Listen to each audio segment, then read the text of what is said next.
I planned a peaceful weekend at my beach house, but when I arrived, my sister's husband was already there with his whole family.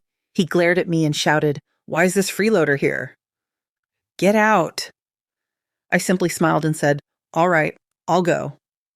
But what happened after that made him wish he'd never opened his mouth. "Why is this parasite here? Get the hell out." The words slammed into me like a rogue wave, sharp and cold, knocking the breath from my lungs.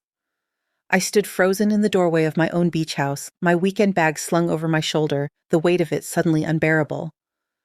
My brother-in-law, Kevin, stood there, his face twisted with contempt, his finger jabbing at me like I was some vagrant who'd wandered into his domain. Behind him, his family sprawled across my furniture, his parents, his brothers, cousins I didn't even recognize, sipping from my glasses, their muddy shoes staining my white carpet. I'm Claire, 32, a marine biologist in Charleston, South Carolina. This house, my sanctuary, was mine, bought with years of sacrifice. Yet here I was, being evicted from my own life. The ocean roared faintly outside, its rhythm a stark contrast to the chaos in my chest. I'd spent a decade studying sea turtles, their quiet resilience, their ability to navigate impossible distances. Now, I felt adrift, unmoored in my own home. "Excuse me?" I said, my voice steady despite the fire licking at my ribs. Kevin's eyes narrowed. "You heard me. We're having a family gathering. Nobody invited you." I blinked, trying to process the audacity. "Kevin, this is my house. I own it." He crossed his arms, smirking. "Yeah, well, Jennifer said we could use it. So, unless you want to ruin everyone's weekend, leave." My gaze darted to my sister, Jennifer, standing by the kitchen island, her eyes glued to her phone, avoiding me. She knew I'd planned this weekend here. I told her 2 days ago at Mom's birthday dinner, her smile bright as she wished me a relaxing time. Now, her silence was a betrayal sharper than Kevin's words. "Jennifer," I called, my voice slicing through the chatter. "Can we talk?" She looked up, her face a mask of neutrality. "Claire, I didn't think you'd actually come. You're always so busy." The lie stung. "I told you I was coming." "I needed this." She shrugged, casual as a stranger. "The house sits empty most of the time. Kevin's family needed it. I figured you wouldn't mind." I minded. Oh, I minded. The air smelled of their cheap beer and grilled shrimp, a mockery of the peace I'd come for. Kevin stepped closer, his jaw tight. "We've got 15 people here who drove hours. You're one person. Do the math. Go back to Charleston." His family watched, some shifting uncomfortably, others smirking. His mother shook her head as if I were the unreasonable one. I'd spent my life being the good sister, the one who didn't make waves. I'd loaned Jennifer money for their mortgage, babysat their kids, hauled boxes for Kevin's brother in 100-degree heat. And this was my reward. Something snapped inside me, a taut string finally breaking. I smiled, cold and sharp. "Sure, I'm leaving." Kevin blinked, surprised. "Good. Some sense." I turned, pausing at the door. "Just so we're clear, you're telling me to leave my own property?" "That's exactly what I'm saying," he sneered. "Jennifer, you're okay with this?" She wouldn't meet my eyes. "It's just one weekend, Claire. Don't be dramatic." I nodded, my mind already racing. "Enjoy your weekend." I walked out, leaving the door open, their laughter chasing me like a taunt. In my car, 3 minutes down the road, I pulled into a gas station lot. My hands shook, not with fear, but with a fury so potent it felt alive. The sunset bled orange over the ocean, mirroring the heat in my veins. I made calls, my lawyer, my property manager, a contact I'd hoped never to need. By dusk, my plan was set. I allowed myself one moment of doubt. Was I really going to do this? Burn bridges with my sister over a house? Then I saw Kevin's sneer, Jennifer's shrug, and the answer was clear. Yes. They'd regret treating me like I didn't matter. Growing up, Jennifer was the golden child, 3 years older, always shining brighter in our parents' eyes. I was the quiet one, lost in books about marine life, content in her shadow. I didn't resent her, not then. I'd carved my own path, earning a doctorate, landing a job at the South Carolina Aquarium, saving enough to buy this beach house 3 years ago. It was a fixer-upper, a foreclosure I'd transformed with 6 months of sweat-soaked weekends, painting, sanding, making it mine. Jennifer visited once, called it cute, and left. I'd given her a spare key, trusting her. Stupidly. I checked into a hotel, the kind with stiff sheets and fluorescent lights.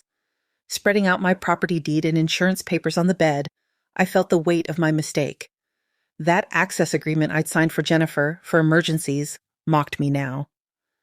My phone buzzed. Jennifer. Why are you being so difficult? It's just one weekend. My jaw clenched.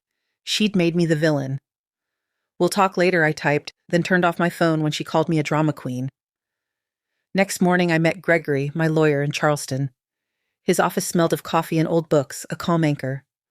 They're occupying your property without permission, he said, scribbling notes. Your sister had a key, but no authorization for this. He outlined a plan, legal, devastating, perfect. This could end your relationship with Jennifer, he warned. I thought of her dismissal, Kevin's cruelty, I'm sure. By noon, everything was in motion. I'd signed documents, made calls, and set the trap. At a coffee shop near the beach, I sipped iced coffee, the bitterness matching my mood. My phone buzzed with messages from family, all demanding I back down. No one asked if I was okay. At 3 p.m., Gregory called. It's done. I waited, heart pounding, for the fallout. Jennifer's call came first, her voice shrill. Claire, what the hell? The power's out. The water's off. I stayed calm. I'm the account holder. Since I'm not using the house, I suspended service. Silence. You can't do this. Kevin's parents are elderly. They can leave any time like Kevin told me to. She hung up, furious. Kevin called next, raging. You spiteful witch. My mother has a heart condition. Then take her to a hotel, I said. This is your fault, not mine. I informed him of the trespass notice, 6 p.m. deadline, or the sheriff would remove them. He sputtered. I hung up. My parents called, disappointed. This isn't you, Claire, Mom said. It's extreme, Dad added. They're family. Family who stole my home, I countered. When does someone stand up for me? They had no answer. At 5:30, I watched from down the street as cars loaded up, Kevin's family scrambling, his father red-faced, Jennifer small and defeated on the porch. The sheriff arrived at 6, ushering them out. No drama, just efficiency. The deputy advised checking for damage and changing locks. I thanked him, stepping into my house, now silent but violated. The place was a wreck. Wine stains on my carpet, cigarette burns on the deck, shrimp shells on my countertops.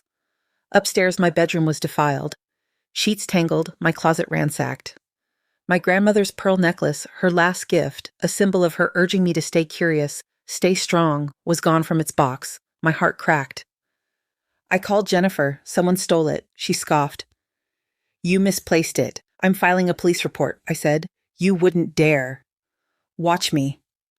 Deputy Walsh arrived, photographing the chaos, her face hardening at the necklace's theft.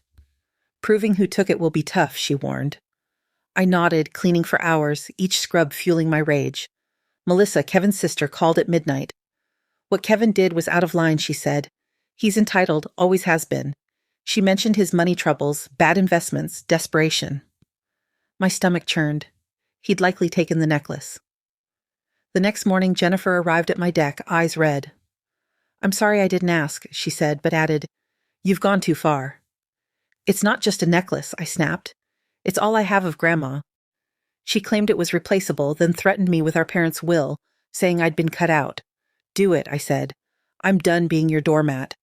She left, and I felt nothing but clarity. Days later, Deputy Walsh called. They'd found the necklace at a pawn shop, Kevin's face on the security footage. He'd pawned it Saturday evening, hours after leaving. A warrant was issued for grand larceny. I felt numb. My mother called, accusing me of destroying the family. Kevin stole, I said. Not me. She demanded I drop the charges. I refused, blocking her number, then Jennifer's, then everyone who'd vilified me. Melissa visited that evening, apologizing again. Kevin's in deeper trouble, she said. Jennifer had found evidence of his embezzling $50,000 from his job. She's considering divorce. I felt no triumph, just exhaustion. This wasn't just about a weekend anymore. Lives were unraveling. Weeks later, Kevin took a plea deal for the necklace, restitution, probation, a guilty plea. The embezzlement case went to trial. Jennifer, hollowed out, visited my apartment, sobbing. I was a terrible sister, she admitted. Kevin lied to me for years. I forgave her, not for her sake, but to free myself. Things have to be different, I said. She nodded, promising to try. A year later, the beach house was mine again. New locks, new carpet, a security system. Melissa became a friend, her girls' weekend a highlight. Jennifer rebuilt her life, working as a medical coder, her kids adjusting to their new reality. Kevin, paroled after 16 months, lived in a halfway house, his career ruined, My parents drowning in debt, sold their lake house, their facade crumbling. Then Kevin's call came, arranged through his lawyer. From prison, he confessed. My parents had orchestrated the beach house invasion, Mom manipulating Jennifer to humiliate me, hoping I'd sell and share the money. I confronted Mom. She denied it, then deflected. I'm done, I told her, blocking her for good. Jennifer admitted she'd suspected Mom's plan, but went along to avoid conflict. I chose honesty over manipulation, she said, cutting Mom off too. We were starting over, slowly, on equal terms. A year after that, Dad's heart attack brought me to the hospital. He apologized, admitting his cowardice. You were braver, he said. Mom tried too, but her words felt hollow. It'll take time, I told her. Back at the beach house, surrounded by friends, I felt okay, not healed, but whole. Looking back, Kevin's scream was the spark that set my life ablaze. I lost the family I thought I had, but found myself. My grandmother's lessons, stay curious, stay strong, were in me all along. I didn't need her necklace to prove it. I'd built something beautiful from the ashes, a life where I came first.